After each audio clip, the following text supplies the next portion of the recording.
یہاں آپ کے لیے مکمل تفصیلی کہانی پیش کی جا رہی ہے جو حقیقی زندگی پر مبنی ہے اور سیاہ جادو کے اثرات، خوف اور اس کے توڑ کی جدوجہد کو بیان کرتی ہے۔ ڈیش ڈیش ڈیش سیاہ جادو کا عذاب، نور پور کا خوفناک راز۔ نور پور ایک خوبصورت اور سرسبز گاؤں تھا جہاں لوگ پرسکون زندگی گزارتے تھے، لیکن اس گاؤں کی تاریخ ایک پراسرار سائے سے جڑی ہوئی تھی۔ گاؤں کے کنارے پر ایک پرانی ویران حویلی تھی جس کے بارے میں کہا جاتا تھا کہ وہاں سیاہ جادو کے خطرناک عمل کیے گئے تھے۔ یہ حویلی برسوں سے خالی پڑی تھی، لیکن گاؤں کے لوگ رات کے وقت اس کے قریب جانے سے بھی ڈرتے تھے۔ کچھ لوگوں کا کہنا تھا کہ وہاں سے چیخنے اور رونے کی آوازیں آتی ہیں اور وہاں رہنے والے لوگوں کی زندگیاں برباد ہو چکی ہیں۔ علی کی اچانک بیماری۔ احمد، گاؤں کا ایک محنتی نوجوان تھا جو اپنے بھائی علی کے ساتھ رہتا تھا۔ علی، جو ہمیشہ ہنستا کھیلتا رہتا تھا، اچانک بیمار ہو گیا۔ پہلے اسے ہلکی بخار کی شکایت ہوئی، لیکن دن بدن اس کی حالت بگڑتی گئی۔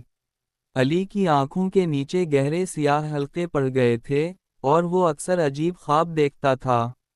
ایک دن علی نے احمد سے کہا، رات کو مجھے ایسا محسوس ہوتا ہے جیسے کوئی میرا گلا دبا رہا ہو، اور میں خواب میں ایک سایہ دیکھتا ہوں جو کہتا ہے تمہاری موت قریب ہے۔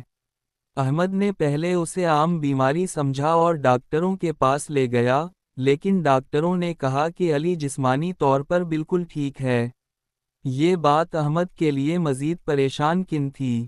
مائی زینب سے ملاقات۔ احمد کے والدین، جو کافی پریشان تھے، گاؤں کی مشہور مائی زینب کے پاس جانے کا مشورہ دینے لگے۔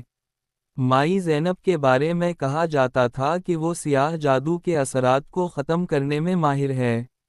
احمد، جو ان باتوں پر یقین نہیں رکھتا تھا، آخر کار اپنے بھائی کی حالت دیکھ کر مجبور ہو گیا اور مائی زینب کے پاس چلا گیا۔ مائی زینب نے علی کی تصویر اور اس کا پرانا کپڑا دیکھتے ہی کہا، یہ کوئی عام بیماری نہیں ہے، تمہارے بھائی پر سیاہ جادو کیا گیا ہے، اور یہ جادو کسی ایسے شخص نے کیا ہے جو تمہارے خاندان کو برباد کرنا چاہتا ہے۔ سیاہ جادو کا انکشاف۔ مائی زینب نے بتایا کہ علی پر کیے گئے جادو کا مرکز حویلی کے تہ خانے میں چھپا ہوا ایک پتلا ہے جس پر سیاہ جادو کے عمل کیے گئے ہیں۔ اگر وہ پتلا نہ ہٹایا گیا تو علی کی جان خطرے میں پڑ سکتی ہے۔ احمد نے فیصلہ کیا کہ وہ خود اس پتلے کو تلاش کرے گا۔ مائی زینب نے اسے خبردار کیا کہ حویلی میں جانا آسان نہیں ہوگا کیونکہ وہاں کچھ ناپاک طاقتیں موجود ہیں۔ حویلی کا سفر۔ احمد اپنے قریبی دوست بلال کے ساتھ حویلی کی طرف روانہ ہوا۔ حویلی کے قریب پہنچتے ہی دونوں کو عجیب سرد ہوا محسوس ہوئی۔ دروازے پر جمی ہوئی کائی اور ویرانی نے خوف کو مزید بڑھا دیا۔ احمد اور بلال نے دروازہ کھولا اور اندر داخل ہو گئے۔ حویلی کے اندر ہر طرف گرد اور مکڑیوں کے جالے تھے۔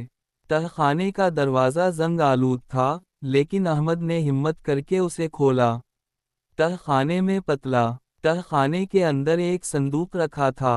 احمد نے صندوق کھولا تو اندر ایک مومی پتلا تھا جس پر علی کا نام اور تاریخ پیدائش لکھی ہوئی تھی۔ پتلے میں کئی نوکیلے کانٹے چبھے ہوئے تھے اور اس کے ساتھ ایک کاغذ تھا جس پر عجیب زبان میں کچھ لکھا تھا۔ بلال نے کہا، یہ جادو بہت خطرناک لگتا ہے، ہمیں یہ پتلا فوراً مائی زینب کے پاس لے جانا چاہیے۔